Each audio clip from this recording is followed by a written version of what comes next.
నమస్కారం city news కి స్వాగతం ముందుగా ముఖ్యాంశాలు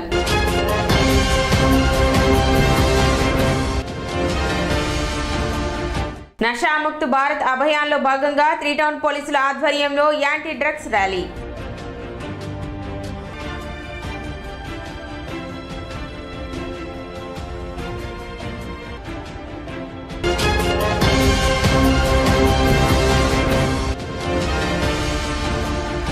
పట్టణ 30వ వార్డులో జరుగుతున్న ప్రత్యేక శానిటేషన్ పనులను పరిశీలించిన చైర్పర్సన్ తాడిపోయిన రాధిక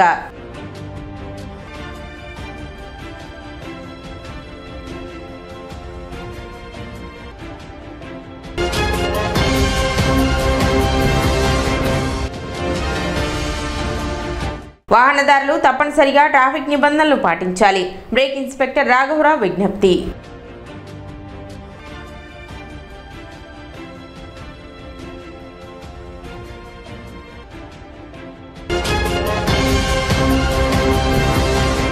పట్టణ 30వ వార్డులో మున్సిపల్ చైర్పర్సన్ తాడిపోయిన రాధిక గురువారం పర్యటించారు. ఈ సందర్భంగా వార్డులో జరుగుతున్న మెయింటైన్ స్పెషల్ శానిటేషన్ పనులను అధికారులతో కలిసి పర్యవేక్షించి తగు సూచనలు చేశారు.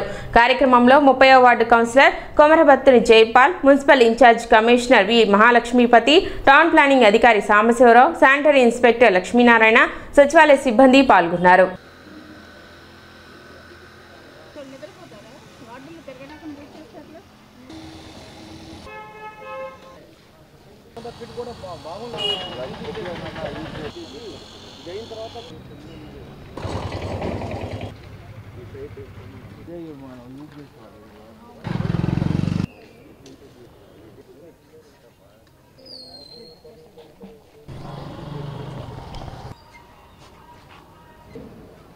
ఇక్కడ ఏ రోడ్డుకి వెళ్ళినా కూడా ఈ పిచ్చి మొక్కలు ఒకటి ఖాళీ స్థలాల్లో ఈ మొక్కలు పెరుగుతానా పక్కన ప్రజలు చాలా ఇబ్బందిగా ఉందని చెప్పడం జరుగుతుంది. అలానే ఖాళీ స్థలాలు ఉన్న వాళ్ళందరికీ చెప్పేది ఏంటంటే ఖాళీ స్థలాలు దయచేసి క్లీన్ చేయించుకోవాలని కోరుతున్నాను. లేదంటే మా మున్సిపాలిటీ మేము దాన్ని క్లీన్ చేయించేసి మున్సిపాలిటీ బోర్డు పెట్టాల్సి వస్తుంది. అలానే ఈరోజు శానిటేషన్లో భాగంగా ఈ మెయిన్ కాలువలు ఎక్కువగా తీసే విధంగా లేకుండా ఎక్కువగా స్లాపుల్లాగా పరిచేస్తారు. అక్కడ పరిచేస్తానా ఆ సిల్ట్ అనేది అక్కడ ఆగుతుంది. ఇక్కడ క్లీన్ చేపిస్తున్నాం కానీ ఆ స్లాప్ లాగా వేసిన చోట మేము తీపించలేకపోతున్నాం. ప్రజలకి నేను వచ్చిన కానీ నేను చెప్తాను దాని మాన్యువల్ లాంటిది తీసే విధంగా ఉంచండి అని కూడా కోరుతున్నాను. మీరు సహకరిస్తేనే మన శానిటేషన్ అనేది మెరుగుపడుద్ది. దయచేసి మీరు అర్థం చేసుకోండి. ఇప్పుడు కొత్తగా ఇల్లు నిర్మిస్తున్నారు. దయచేసి మాన్యువల్ మాకు తీసే విధంగా కనీసం జేసీబీ పెట్టే విధంగా ఉంచితే పెద్ద కాలువలు మనం కడుతున్నాం, ఉపయోగం లేకుండా పోతున్నాయి. ఆ ఉపయోగం లేకుండా అక్కడే ఆగిపోతుంది. దయచేసి అర్థం చేసుకోండి. అలానే మన వార్డు బాగుపడాలంటే ఈ మురికి కాలువలు దీనివల్ల మీరు దయచేసి అర్థం చేసుకొని మాన్యువల్ ఏర్పాటు చేసుకోవాలని కోరుతున్నాను. ఈరోజు అమరావతి ప్లాట్స్లో వెంకటేశ్వర దేవాలయం రోడ్డు డీసిల్టేషన్ చేయడం జరిగింది. అలాగే స్పెషల్ శానిటేషన్లో భాగంగా ఈరోజు పక్కన 3వ లైన్లో కూడా స్పెషల్ శానిటేషన్ జరుగుతూ ఉంది. దానిలో భాగంగా బుషెస్ని డీసిల్టేషన్ సిల్ట్ తొలగించట, వీధులన్నీ శుభ్రం చేయటం జరుగుతూ ఉంది. దానికి తోడుగా మీ అందరూ ప్రజలు కూడా కాలువల్లో వ్యర్థాలు వగైరాలు వేయకుండా జాగ్రత్తగా ఉండాలని కోరుకుంటూ ఉన్నాం. దోమల నివారణకు ప్రత్యేక చర్యలు కూడా తీసుకుంటూ ఉన్నాం. దానికి కూడా మీ అందరూ సహకరించండి. ఫాగింగ్ చేస్తూ ఉన్నాం. యాంటీ లార్వల్ మెజర్స్లో భాగంగా టెక్నికల్ మొలాథిన్ ఆడితో కూడా వర్కులు చేయిస్తూ ఉన్నాం. మీ అందరూ సహకరించి ఈ కార్యక్రమాన్ని చైర్పర్సన్ గారు ప్రత్యేకంగా స్వయంగా పర్యవేక్షణ చేస్తూ ఉన్నారు. కాబట్టి వారు కోరినట్టుగా మేము తెలుపుతున్నట్టుగా మీ అందరూ కూడా పట్టణ పారిశుద్ధ్య విభాగానికి సంబంధించి మీ అందరూ ప్రజలు సహకరించవలసిందిగా కోరుతూ ఉన్నాను. ఈరోజు మన చైర్పర్సన్ మేడం గారు వార్డు విజిట్ చేయడం వలన స్పెషల్గా గ్యాంగ్ వర్క్ పెట్టడం వలన చాలా వరకు వార్డు క్లియర్ అయింది. గతంలో కూడా మన చైర్పర్సన్ మేడం గారు ఈ వార్డు పరిస్థితి దృష్ట్యా మేము ఇక్కడ ఇబ్బందిగా ఉందనేది అయితే ఎక్కువగా ప్రొక్లైన్ కానీ ఈ స్పెషల్ వర్కర్స్ని కానీ వీళ్ళని పంపడం జరిగింది. చాలా వరకు వాటి క్లియర్ అయింది. ప్రస్తుతం కూడా ఈ వర్షాకాలం చాలా ఇబ్బందిగా ఉంది. అదే మేడం గారి దృష్టికి తీసుకెళ్ళాము. ఎక్స్ట్రా మనుషుల్ని జేసీబీ పెట్టి ఎక్కువ కట్టలు పెట్టి దోమల మందును కూడా ఎక్కువ పంపించి ఈ వార్డులో ఉన్న సమస్యల్ని సాధ్యమైనంత వరకు తీర్చవలసిందిగా మేడం గారిని కోరటం జరిగింది. ఈ రోడ్డు వార్డు అంతా తిరిగారు మేడం గారు, చాలా సంతోషం. తెనాలి అభివృద్ధిలో న్యాయవాదుల పాత్ర ప్రస్తుత న్యాయవాదుల సమాచారంతో న్యాయవాది గుంటూరు కృష్ణ రూపొందించిన ఇటీవల హైకోర్టు న్యాయమూర్తి డాక్టర్ పి వెంకట జ్యోతిర్మయి ఆవిష్కరించిన తెనాలి లాయర్స్ డైరీ పుస్తక పరిచయాన్ని నిర్వహించారు. స్థానిక బార్ అసోసియేషన్ హాల్లో ఏర్పాటు చేసిన ఈ కార్యక్రమానికి అసోసియేషన్ అధ్యక్షులు బేతాల ప్రభాకర్ అధ్యక్షత వహించారు. ముఖ్య అతిథులుగా 11వ అదనపు జిల్లా judge D Srinivasulu, principal senior civil judge M Sridhar, principal junior civil judge A Pavan Kumar, first court judge Vivek వర్ధన్లు ముఖ్య అతిథులుగా హాజరయ్యారు. ఈ సందర్భంగా జడ్జి శ్రీధర్ మాట్లాడుతూ తెనాలిలో పలు రంగాల్లో విశిష్టత ఉందని, అదేవిధంగా న్యాయవాద రంగంలో కూడా ప్రాముఖ్యత ఉంది అనేది ఈ పుస్తకం ద్వారా తెలుస్తుందన్నారు. భావితరాలకు స్ఫూర్తిగా నిలుస్తుందన్నారు. మరో జడ్జి పవన్ కుమార్ మాట్లాడుతూ న్యాయవాదులకు సమాజానికి ఈ డైరీ చాలా ఉపయోగకరంగా ఉంటుందన్నారు. ప్రత్యేక శ్రద్ధతో రూపొందించిన కృష్ణకు అభినందనలు తెలిపారు. భవిష్యత్తులో మరింతగా సమాజాన్ని చైతన్యపరిచే విధంగా రచనలు చేయాలని జడ్జి వివేకవర్ధన్ సూచించారు. అధ్యక్షుడు బేతాల ప్రభాకర్ లాయర్ డైరీ రూపకల్పనకు గుంటూరు కృష్ణ చేసిన కృషిని వివరించారు. రూపకర్త గుంటూరు కృష్ణ డైరీని రూపొందించడానికి గల కారణాలు, పొందుపరిచిన అంశాల గురించి వివరించారు. అసోసియేషన్ కార్యదర్శి హరిదాస్ గౌరీశంకర్ స్వాగతం పలుకగా సీనియర్ న్యాయవాదులు మందలపు వేణుగోపాల్, మద్ది మల్లికార్జునరావు, వెలినేని రాఘవయ్య, ఎంఎల్ జగదీశ్వరాంబ, వెల్లంకి విశ్వేశ్వర శాస్త్రి, ఆల విజయ్ కుమారి, గుమ్మడి రవిరాజ్, జంజాల గణేష్ తదితరులు ప్రసంగించారు. అనంతరం న్యాయమూర్తులు, అసోసియేషన్ సభ్యులు, పలువురు న్యాయవాదులు గుంటూరు కృష్ణను సత్కరించారు.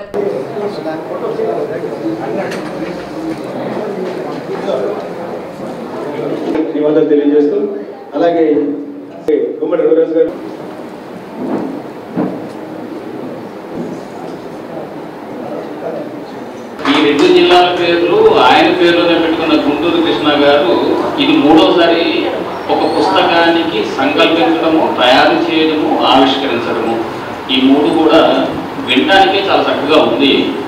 కష్టపడితే చాలా ఎక్కువగానే ఉంటుందన్న విషయం ఆయన మాటల్లోనూ మీ అందరి మాటల్లోనూ కూడా మాకు అర్థమవుతుంది. ఖచ్చితంగా చెప్పాలి అంటే అడ్వకేట్స్కి ఒక డైరీ కంపల్సరీగా ఉండవలసిందే. పుస్తక పరిచయము అన్నారు మా పిఎస్ఐ గారు చెప్పినట్టు, నిజంగా పుస్తకాన్ని మేము ఇంకా చూడలేదు. పరిచయం చేసుకుంటే దాని గురించి ఇంకా కొంచెం ఎక్కువగా చెప్పడానికి ప్రయత్నం చేసేవాళ్ళమేమో. కానీ అందులో ఉంటే ఇప్పుడు నేను చెప్పిన వాటిని ఒమిట్ చేసేసేయండి, లేదు అనుకుంటే వచ్చేసారి యాడ్ చేయడానికి ప్రయత్నం చేయండి.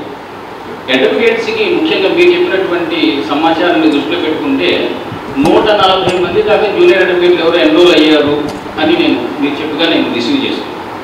ఇప్పుడు వచ్చినటువంటి అడ్వకేట్స్ డైరీలో ఉండవలసిన ముఖ్యమైనటువంటి సమాచారం నా ఉద్దేశం ప్రకారం ఏంటంటే అడ్వారం కోర్టు ఫీజు కానివ్వండి, రెగ్యులర్గా కోర్టులో వచ్చే పిటిషన్స్కి ప్రావిజన్ అవుతుందా.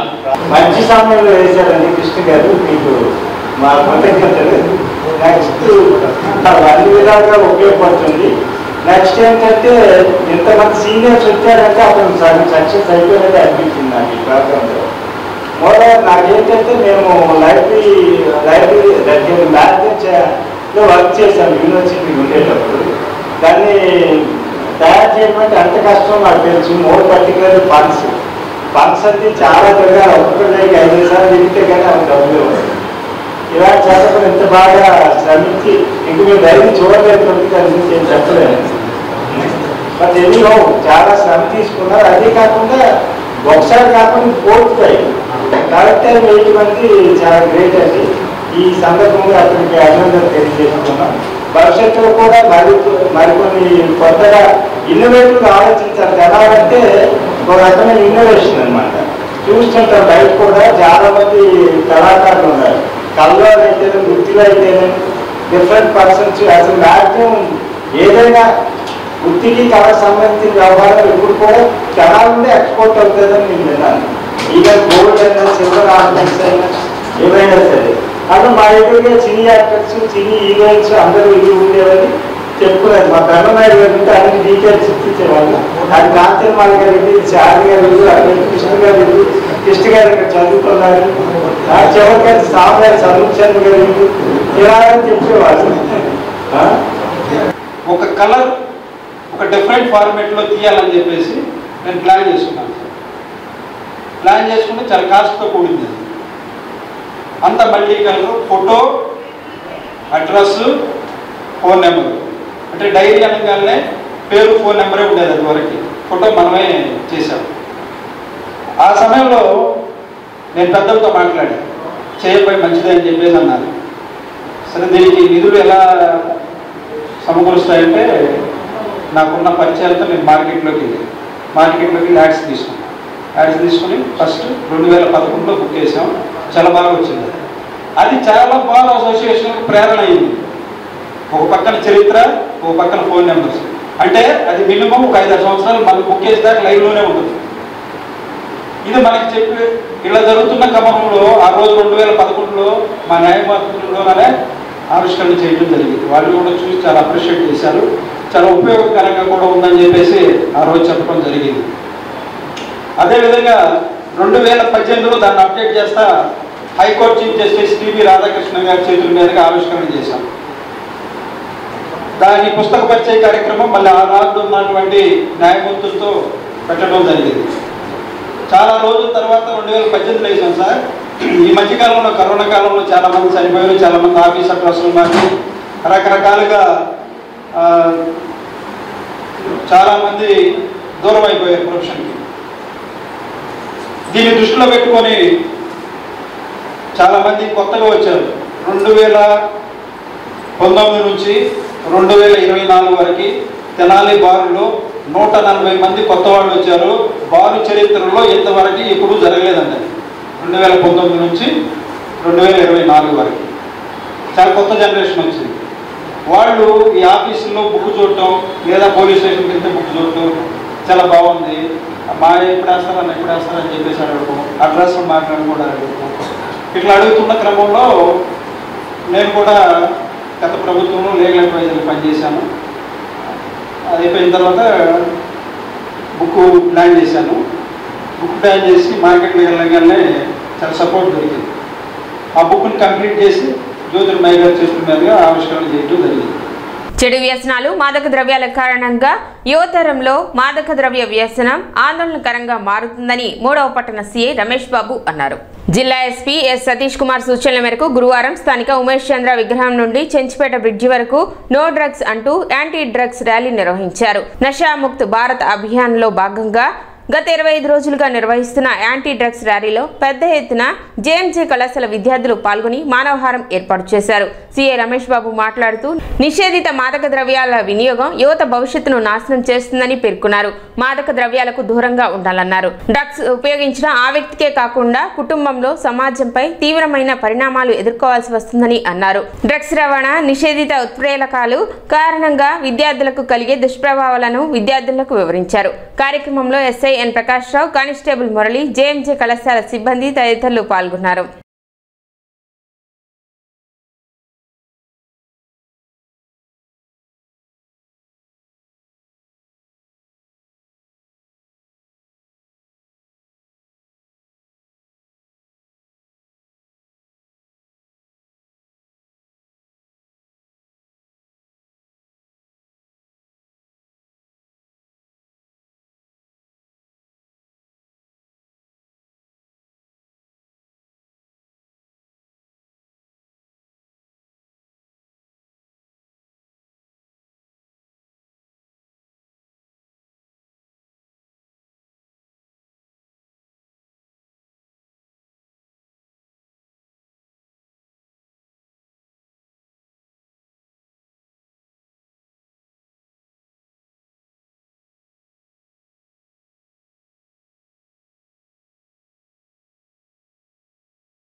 అంతర్జాతీయ డ్రగ్స్ వ్యతిరేక దినోత్సవాన్ని ఈరోజు పురస్కరించుకొని ఈరోజు తెనాలి పట్టణంలో ఈ స్కూలు కాలేజీ పిల్లలతోటి డ్రగ్స్ వ్యతిరేకంగా డ్రగ్స్ మీద పోరాడతామని వీళ్ళతోటి ప్రతిజ్ఞ చేయించాము.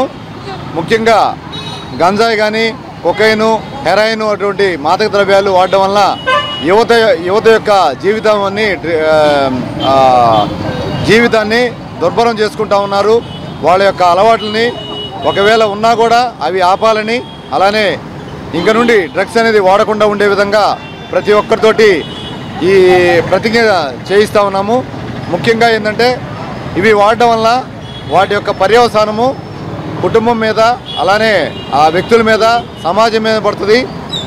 యువత ఎంతైతే శక్తివంతంగా స్ట్రాంగ్గా ఉంటారో అలానే ఆ పట్టణం కానీ, ఆ రాష్ట్రం కానీ, దేశం కానీ దాని యొక్క భవిష్యత్తు అనేది బాగా యువత మీద ఆధారపడి ఉంటుంది. కాబట్టి ఎట్టి పరిస్థితుల్లో కూడా గంజాయి కానీ, కొకైన్ కానీ, హెరాయిన్ కానీ ఇటువంటి మత్తు పదార్థాలు వాడకూడదని ఈ 120 మంది పిల్లలతోటి ఈరోజు ప్రతిజ్ఞ చేశాము.